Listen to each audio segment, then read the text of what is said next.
Ya. Bayangkan, anda kerja keras siang dan malam nak bina bisnes AI ni. Anda langgan macam-macam perisian yang mahal tu.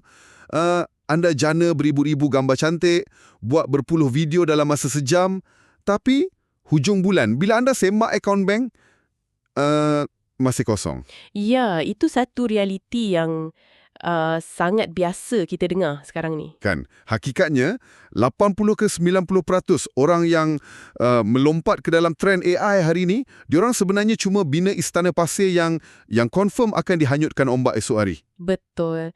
Sebab mereka tertipu dengan ilusi itu sendiri.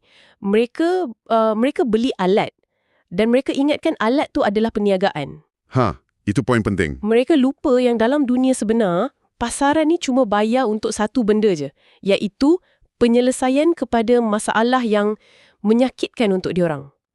Itu satu realiti yang agak pahit untuk ditelan lah. Dan itulah sebabnya kita berada di sini. Selamat datang ke sesi Selaman Mendalam kita pada hari ini. Terima kasih, sangat teruja nak bincangkan hal ni. Sama-sama. Hari ini kita akan rungkai sebuah panduan komprehensif yang tengah tular sekarang. Bertajuk Realiti Buat Duit dengan AI. Panduan lengkap dari idea ke income. Ya, satu panduan yang sangat membuka mata. Jadi, kalau anda yang sedang mendengar ni rasa macam serabut, keliru dengan ratusan alat AI baru yang keluar tiap-tiap minggu tu kan? Bersepah-sepah alat baru keluar sekarang. Bersepah. Dan anda tertanya-tanya, macam mana sebenarnya nak buat duit dengan AI tanpa sekadar menjual angan-angan kosong? Anda memang berada di tempat yang betul. Okey, apa yang menarik di sini ialah panduan ni sangat berbeza. Dia tak ajar anda cara nak tekan butang pada perisian. Bukan sekadar tutorial butang lah ni. Bukan. Dia ajar anda cara berfikir macam seorang pembina perniagaan sebenar. Sebab kebanyakan orang yang bercakap tentang AI di luar sana, diorang cuma mengulang apa yang diorang nampak di media sosial. Copy-paste je apa guru-guru lain cakap. Betul. Mereka menunggang trend tapi tanpa memahami mekanik asas keuntungan tu sendiri. Okey, tunggu kejap. Mari kita rungkai perkara ni. Anda kata AI ni cuma alat dan mereka tak ada bisnes. Tapi model AI sekarang ni terlampau canggih kan? Memang canggih, tak dinafikan. Maksud saya, AI sekarang boleh tulis kod komputer, boleh buat video sinematik, siap boleh karang email jualan yang sangat memujuk. Ya. Jadi, takkanlah alat yang sekuat ini secara automatiknya tak boleh jadi mesin pencetak wang tanpa kita perlukan strategi perniagaan yang rumit-rumit tu. Itulah perangkap logik yang memerangkap ribuan orang sekarang ni. Jika kita kaitkan dengan gambarannya lebih besar, mari kita tengok dari sudut mechanical. Okey, macam mana tu? Menjual kemahiran menggunakan AI semata-mata tanpa strategi bisnes yang kukuh. Ia macam anda ada enjin Ferrari jenama baru yang sangat berkuasa. Okey, enjin Ferrari. Tapi anda pasang enjin tu pada rangka basikal tua. Enjin Ferrari pada basikal. Okey, kelakar bayangannya tu. Kan? Enjin tu, iaitu AI tu sendiri, memang sangat berkuasa. Dia boleh pergi sangat laju. Laju dan kuat lah secara teknikalnya. Ya, tapi kenderaan tu secara keseluruhannya, iaitu model perniagaan anda tu, akan berkecai berderai bila anda cuba nak memecut. Sebab rangka tak kukuh. Betul, basikal tak direka untuk tampung kuasa enjin macam tu. Sama juga dengan pelanggan di luar sana. Macam pengasas syarikat ke, pemilik kedai ke, diorang tak peduli langsung. Diorang tak peduli pasal AI. Langsung tak, diorang tak kisah sama ada anda guna AI yang paling canggih atau anda guna sempua kayu je untuk kira-kira. Habis tu, apa sebenarnya yang pelanggan ni bayar? Mereka bayar untuk nilai, titik. Adakah anda bantu diorang jimat kos operasi sebanyak RM10,000 sebulan?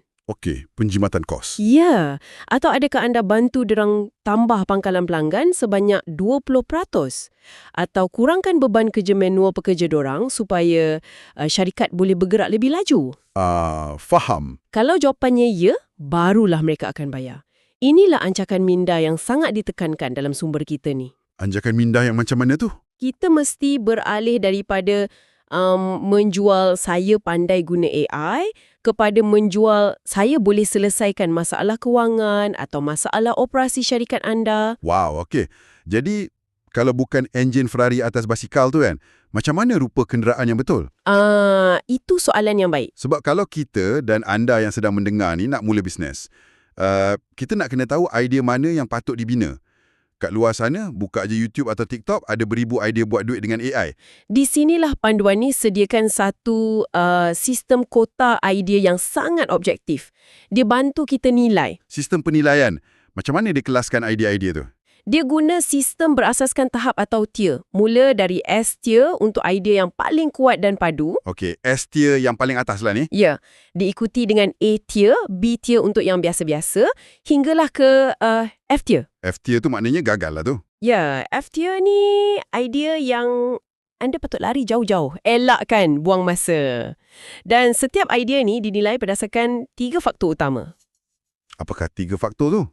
Keuntungan, persaingan dan jangka panjang. Setiap satu ni ada skor 1 hingga 5. Okey, keuntungan tu jelaslah kan, boleh tak pelanggan tu bayar secara bulanan? Betul? Persaingan pun saya faham. Adakah pasaran tu dah penuh sesak atau ada ruang lagi? Tapi di sinilah ia menjadi benar-benar menarik. Mari bincang pasal faktor jangka panjang tu. Okey, apa yang merisaukan anda pasal jangka panjang? Saya ada satu cabaran besar kat sini. Teknologi AI ni, dia berkembang dengan kadar yang tak masuk akal kelajuannya. Memang laju sangat. Benda yang berbayar dan mustahil bulan lepas, tiba-tiba jadi percuma hari ini. Jadi, bukankah meramal jangka panjang tu satu benda yang hampir mustahil? Ramai orang terfikir benda yang sama. Kan? Macam mana anda atau pendengar nak tahu idea bisnes AI diorang ni takkan ditelan hidup-hidup oleh kemaskini OpenAI atau Google esok pagi? Cabaran yang sangat tepat. Tapi jawapan daripada panduan ni mungkin agak mengejutkan. Okey, apa dia tu? Jangka hayat perniagaan AI anda tu sebenarnya tak diukur oleh kecanggihan perisian yang anda guna.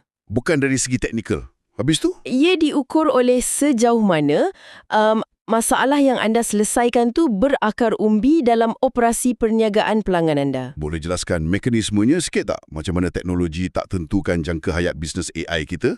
Mari kita lihat contoh yang realistik. Katakan anda bina satu alat kecil yang cuma buang latar belakang gambar guna AI. Buang background lah kiranya. Okey, buang background. Biasa orang buat tu. Bulan depan, tiba-tiba Apple letak fungsi tu secara percuma dalam setiap iPhone.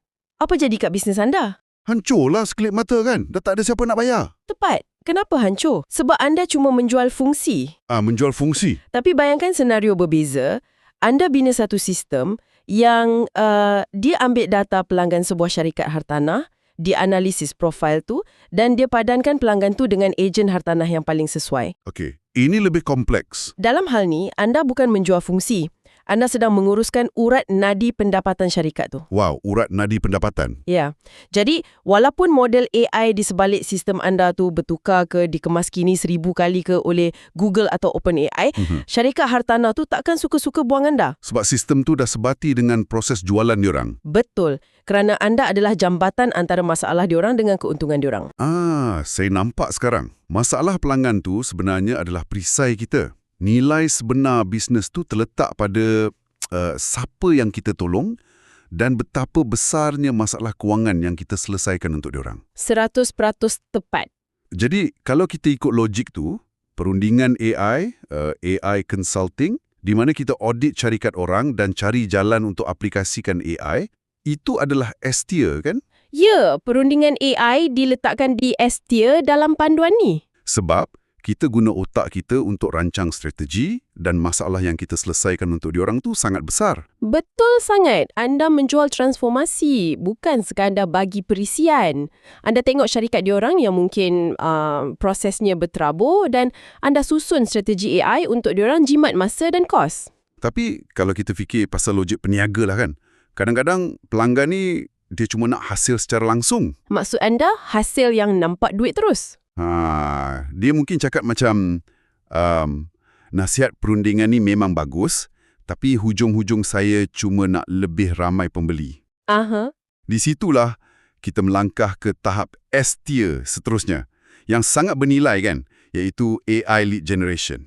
Ya, betul. Pencarian prospek atau lead gen guna AI. Anda bawa masuk pelanggan sebenar guna AI untuk cari dan saring prospek berkualiti. Sebab syarikat faham bahasa tu kan. Ada prospek bermakna ada peluang jualan. Syarikat mana yang tak nak jualan tambahan kan? Tapi, peluang yang paling utama dalam senarai S-tier ni kira macam lombong emas yang sebenar-benarnya lah. Okey, apa dia tu? Bukannya perundingan dan bukannya pencarian prospek. Ia adalah membina ejen AI. AI Agent Development. Wait. Kita kena berhenti kat sini kejap. Okey, kenapa tu? Sebab tiap kali saya atau pendengar dengar perkataan ejen AI ni, kan, otak saya automatik terbayangkan, chatbot khidmat pelanggan kat laman web tu. Oh, yang selalu pop up tu. Ya, kotak kecil yang menyebalkan kat bucu skrin tu yang tak pernah nak faham soalan kita. Sampai last kita geram, kita jerit tekan butang, saya nak cakap dengan ejen manusia. Aha, ramai yang trauma dengan benda tu. Kan? Bukankah ejen AI yang S-tier ni benda yang sama je? Itu adalah salah faham terbesar yang sedang berlaku sekarang. Chatbot dan ejen AI ni, dia beroperasi guna mekanik yang jauh berbeza. Okey, apa beza yang ketara tu? Chatbot tu dia reaktif. Dia ibarat buku panduan digital je. Dia cuma tunggu pelanggan tanya soalan, lepas tu dia cari skrip jawapan yang dah sedia ada dan dia balas. Macam FAQ automatik lah. Betul, dia tak boleh berfikir atau bertindak lebih daripada tu. Habis tu, macam mana ejen AI bertindak secara mekanikal kalau nak banding dengan chatbot? Ejen AI bertindak secara bebas dan proaktif. Dia macam pekerja sebenar. Boleh bagi contoh situasi tak? Boleh. Bayangkan macam ni. Ejen AI ni diprogramkan bukan sekadar nak menjawab, tapi dia pantau dan laksanakan proses. Katakan ada satu email invoice masuk ke peti masuk syarikat. Okey, email invoice daripada vendor. Iya. Ejen AI ni secara automatik dia akan baca email tu, dia ekstrak jumlah bayaran, dia ambil nama vendor, kemudian, ni yang penting, tanpa ada manusia yang tekan apa-apa butang pun. Wah, tak payah klik apa-apa. Tak payah. Ejen AI ni dia sendiri buka perisian perakaunan syarikat, macam Xero ke, QuickBooks ke, dia masukkan data invoice tu siap-siap. Serius lah, dia boleh key in sendiri. Dan akhir sekali, dia akan hantar mesej di aplikasi Slack kepada pengurus kewangan dengan teks, contohnya, invoice baharu sebanyak RM5,000 telah direkodkan, tekan di sini untuk meluluskan pembayaran. Biar betul, maksudnya ejen AI ni menggantikan keseluruhan tugasan kemasukan data seorang kerani. Tepat sekali. Dia hubungkan email, sistem perakaunan dan juga aplikasi mesej dalaman syarikat. Ya, dia bertindak sebagai pekerja digital. Atau kita panggil AI Chief of Staff. Inilah sebab kenapa dia diletakkan di S-tier. Oh, patutlah. Bayangkan syarikat dah tak payah nak upah 5 orang pekerja untuk buat kerja pentadbiran manual yang sangat membosankan tu. Sebab satu ejen AI boleh buat kerja tu tanpa henti. Ya, 24 jam sehari, tanpa ambil cuti sakit dan dengan kos yang jauh lebih murah. Nilai yang anda bawa kat pelanggan tu adalah penjimatan operasi yang sangat masif. Itu benar-benar membuka mata. Memang padu S-tier ni. Kan? Tapi kan, kalau ejen AI ni adalah masa depan perniagaan yang sangat lumayan, persoalan seterusnya ialah kenapa kalau kita buka media sosial je, penuh dengan orang yang jual idea buat faceless YouTube channel atau rekaan logo guna AI. Tu satu hal yang menarik. Kenapa idea-idea tu sangat popular kat luar sana, padahal dalam panduan yang kita bedah ni, benda-benda tu diletakkan di B-tier dan F-tier. Yang mana ia bermaksud tu perangkap maut kan? Sebab idea-idea macam tu nampak sangat mudah dan manusia ni fitrahnya memang sentiasa tertarik pada jalan pintas. Nak kaya cepatlah katakan. Betul. Mari kita kupas B-tier dulu, macam rekaan logo AI atau copywriting asas.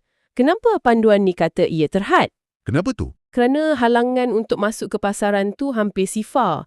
Bila sesiapa sahaja boleh jana logo sekadar menaip satu baris arahan kat Midjourney, penawaran dalam pasaran tu jadi melimpah ruah. Dan bila bersepah orang tawarkan servis yang sama, ia akan jadi perang harga kan? Ya, Semua orang mula buang harga. Mula-mula 100, lepas tu jatuh sampai jadi RM5 je untuk satu logo. tepat sekali. Melainkan anda ada niche yang sangat-sangat spesifik. Contohnya, anda buat logo AI khusus untuk jenama pakaian jalanan di Eropah je. Kalau tak, anda akan mati kelaparan kat B-tier ni. Okey, tu B tier. Tapi F tier pula macam mana? Ini yang saya rasa lagi membimbangkan. Ya, panduan ni secara terang-terangan melarang anda daripada mencuba buat saluran YouTube tanpa wajah atau faceless YouTube tu dan juga bot trading AI. F tier. Saya nampak iklan kelas YouTube tanpa wajah ni. Boleh kata setiap hari kat feed saya. Jana pendapatan pasif $1,000 sebulan dengan video AI. Ayat manis sungguh kan? Kan? Dia orang kata, buat skrip guna ChatGPT, buat suara guna AI, visual pun AI, pasang, muat naikkan YouTube dan cuma tunggu duit masuk. Logik ni macam masuk akal. Di mana silapnya? Secara mekanikal benda ni? Silapnya terletak pada cara manusia membina kepercayaan, terutamanya kat media sosial. Algoritma YouTube sekarang ni sangat sensitif terhadap pengekalan penonton atau audience retention. Maknanya berapa lama orang tengok video tu? Betul. Penonton di platform video ni sebenarnya, diorang tak cari maklumat kosong semata-mata. Diorang inginkan hubungan parasosial. Hubungan parasosial. Boleh anda huraikan sikit term tu? Hubungan parasosial ni, dia adalah ikatan psikologi satu hala antara penonton dengan pencipta kandungan tu. Macam kita rasa rapat dengan YouTuber tu walaupun dia tak kenal kita. Tepat. Kita tonton YouTuber kegemaran kita sebab kita suka personaliti dia, jenaka dia, dan pandangan unik diorang. Kita rasa macam kena rapat dengan diorang. Saya faham. Jadi, bila anda buat skrip AI tanpa wajah, digabungkan pula dengan suara robot generik, video tu tak ada jiwa. Ia gagal nak bina kepercayaan. Dan tanpa kepercayaan, penonton akan tutup video tu dalam masa 10 saat pertama. Ya, bila penonton lari awal, algoritma YouTube akan terus bunuh capaian video tu. Ia takkan direkomend pada orang lain. Jadi, model bisnes faceless YouTube ni sebenarnya dia menentang corak tingkah laku biologi manusia tu sendiri. Wow, itu satu penjelasan yang sangat mendalam. Saluran tanpa wajah ni tak mati sebab AI tu teruk, tapi ia mati sebab gagal cipta hubungan parasosial yang memegang penonton tu. Betul. Dan saya rasa sama juga dengan bot trading AI tu kan. Dia dijual sebagai mimpi kaya tapi abaikan dinamik pasaran sebenar. 100%. Kedua-dua bisnes F-tier ni langsung tak menyelesaikan sebarang masalah dunia sebenar, ia cuma menjual harapan palsu. Okey, jadi kita dah bersihkan awan kabus ni. Anda yang mendengar sekarang dah tahu apa yang patut dielakkan dan tahu nak fokuskan tenaga pada benda macam bina ejen AI tadi. Ya, fokus pada S-tier. Persoalan kritikal sekarang, macam mana nak mula buat benda S-tier ni kalau kita tak pergi ke universiti atau tak ada ijazah sains komputer? Jangan risau pasal ijazah tu. Panduan kita ni ada sediakan pelan 7 hari dan bila saya baca konsep pelaksanaannya, ia sangat mengejutkan saya. Dia suruh kita jual secara manual dulu. Ya, konsep pra-pembiayaan dan validasi. Inilah rahsia sebenar industri perisian yang orang takkan cerita kat media sosial. Tawarkan sistem ejen AI untuk tolong sebuah klinik gigi balas mesej WhatsApp pelanggan diorang secara automatik. Aha. Adakah saya kena duduk depan komputer dan type mesej tu sendiri memula tu? Betul. Anda kena type manual dulu. Tapi, tak ke pelanggan klinik tu akan rasa macam tertipu kalau diorang dapat tahu diorang sedang sembang dengan saya dan bukannya dengan sistem AI yang canggih tu? Itu ketakutan yang sangat normal, tapi anda sebenarnya tak menipu sesiapa pun. Bila anda tawarkan servis ni kat pemilik klinik, anda akan beritahu diorang yang sistem ni sedang dalam fasa ujian beta. Telus dengan pemilik klinik lah ni. Ya, tapi mekanik sebenar di sebalik kenapa kita kena buat secara manual tu yang sangat penting. Anda tak boleh automatiskan sesuatu yang anda sendiri tak faham prosesnya. Bila anda type sendiri mesej balas kepada pesakit klinik tu, anda akan mula nampak corak dan situasi yang AI tak akan tahu secara semula jadi. Boleh bagi contoh spesifik tak? Boleh. Bayangkan pesakit mesej macam ni. Boleh saya datang buat rawatan pukul 3 petang ni? Kalau anda terus pasang AI buta-buta dari hari pertama, AI akan tengok jadual doktor, nampak slot pukul 3 tu kosong dan terus jawab, boleh. kan? Tepat. Tapi anda sebagai manusia yang melakukan kerja tu secara manual selama seminggu pertama tu, anda baru sedar daripada jururawat kat situ yang pukul 3 petang tu sebenarnya waktu doktor berehat dan pergi solat. Ya ampun. Kalau jadual tu cuma kosong dalam sistem tapi realitinya doktor rehat. Ya, jika anda tak faham peraturan operasi secara manual tu, ejen AI anda akan buat kacau bilau dan menempah pesakit pada waktu doktor tak ada di bilik. Hancur terus operasi klinik diorang. Tepat sekali. Anda akan musnahkan operasi diorang. Sebab itulah, dengan melakukan servis tu secara manual, pada fasa awal, anda sedang mengenal pasti selok-belok dia, corak soalan, emosi pesakit dan masalah tersembunyi macam waktu rehat tadi. Oh, baru masuk akal. Bila anda dah faham semua corak ni dengan sempurna, barulah anda bina arahan atau prompts untuk AI tu supaya dia boleh ambil alih kerja manual anda tadi dengan selamat. Wah, kita kena melatih mesin tu menggunakan pengalaman realiti manusia kita sendiri rupanya. Ya, inilah satu-satunya jalan yang akan menjamin produk AI anda tu bernilai ribuan ringgit. Sekarang saya betul-betul faham kenapa automasi buta tulis sangat bahaya dan kenapa Ferrari atas basikal tadi pasti akan jahanam. Segala-galanya pasal bisnes ni mesti berasaskan masalah realiti. Sangat tepat. Jadi, macam mana rupa plan 7 hari ni secara praktikal kalau kita nak mula? Katakanlah untuk kes klinik gigi tadi tu. Okey, mari kita rungkai. Untuk anda yang sedang mendengar sekarang ni, hari pertama, anda pilih satu idea S tier je. Jangan tamak nak buat semua. Contohnya, ejen AI untuk tempahan klinik tadi. Okey, satu idea je. Hari kedua dan ketiga, anda kaji masalah pemilik klinik tu secara mendalam. Anda kena faham berapa banyak duit diorang melayang bila pelanggan batal tempahan last minute dan anda tulis satu tawaran penyelesaian yang sangat jelas. Tawaran penyelesaian maksudnya bukan kita kata, bos saya jual AI. Tapi kita cakap saya boleh bantu klinik bos penuhkan kerusi kosong secara automatik. Macam tu.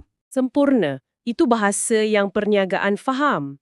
Seterusnya, hari keempat dan kelima, anda bina satu halaman web asas atau landing page. Yang simple-simple je ke? Ya, ringkas je. Cuma nak terangkan masalah pelanggan tadi dan penyelesaian yang anda tawarkan. Kemudian anda mula hubungi beberapa klinik gigi di kawasan anda. Kongsikan pautan web tu dan kaji minat diorang. Tanya diorang, betul ke ini masalah yang klinik korang tengah hadapi sekarang? Okey, cari validation dulu. Dan akhirnya, hari ke-6 dan ke-7. Anda cuba jual idea tersebut secara pra-pesanan atau pre-sale. Anda minta diorang bayar separuh harga dulu atau setidak-tidaknya tanda tangan perjanjian minat untuk mencuba fasa beta anda, di mana anda akan buat secara manual macam yang kita bincangkan panjang lebar tadi. Maksudnya, jual sebelum sistem tu wujud pun? Ya, lepas tu anda buat analisis, baiki tawaran berdasarkan penolakan atau maklum balas diorang dan bila dah ada orang sanggup bayar, barulah proses membina kod tu bermula. Gila. Pelan ni mengambil sesuatu yang, kedengaran macam sihir tahap tinggi iaitu AI dan dipecahkannya kepada asas perniagaan yang paling primitif sekali. Cari masalah, sembang dengan orang dan selesaikan secara manual. Itulah realiti sebenar perniagaan. Jadi, kalau kita nak rumuskan semua rahsia besar dari selaman mendalam kita pada hari ini, untuk menang dalam pasaran AI ni, ia bukannya tentang siapa yang tahu menulis kod paling kompleks. Bukan. Dan ia juga bukan tentang siapa yang dapat guna model AI paling baru atau paling canggih di pasaran. Ia tentang siapa yang sanggup fokus, siapa yang sanggup menguji corak masalah manusia itu secara manual sebelum mengautomatiskannya dan siapa yang benar-benar memberikan penjimatan kos atau masa kepada pelanggan. Betul. Jika anda yang sedang mendengar ni memfokuskan pemerhatian anda kepada masalah orang lain, jalan untuk buat duit dengan AI akan menjadi sangat-sangat jelas. Ya, pada akhirnya ia sentiasa berbalik kepada faktor manusia itu sendiri. Tapi sebelum kita tamatkan perbincangan ni, memandangkan kita rancak bercakap tentang bagaimana AI ni belajar daripada corak manusia, ada satu persoalan besar yang saya rasa ingin saya tinggalkan untuk anda renungkan bersama. Okey, teruskan. Bunyi macam misteri je. Tadi kita bincangkan panjang lebar bagaimana anda akan laksanakan proses secara manual, faham corak klinik gigi dan kemudian melatih ejen AI itu untuk ambil alih tugas anda kan? Betul. Dan ejen AI itu kini memantau operasi syarikat tersebut siang dan malam. Tapi cuba fikirkan hal ni. Sambil anda sebagai seorang perunding AI membina dan memprogram ejen AI ni untuk mengoptimumkan syarikat pelanggan anda, Okey. apakah sebenarnya yang menghalang sistem kecerdasan buatan itu sendiri pada masa hadapan daripada memerhati cara anda pula bekerja? Oh, kejap. Apa yang menghalang AI itu daripada belajar metodologi perundingan anda, corak anda menyelesaikan masalah dan satu hari nanti menggantikan peranan anda sendiri sebagai pakar strategi itu? Bulu roma saya melemang sekejap dengan tu. Kan? Kita rasa macam kita ni adalah arkitek yang mencipta pekerja digital, tapi akhirnya mungkinkah arkitek tu sendiri yang direka keluar daripada pekerjaannya? Adakah masa depannya kita yang akan selesa mengurus AI atau secara diam-diam AI yang mula menguruskan kita? Satu pemikiran yang berat untuk ditelan. Sesuatu yang sangat berat untuk anda fikirkan. Terima kasih banyak kerana menyelam bersama kami hari ini. Sampai di sini saja. Teruskan membina dan teruskan bertanya soalan.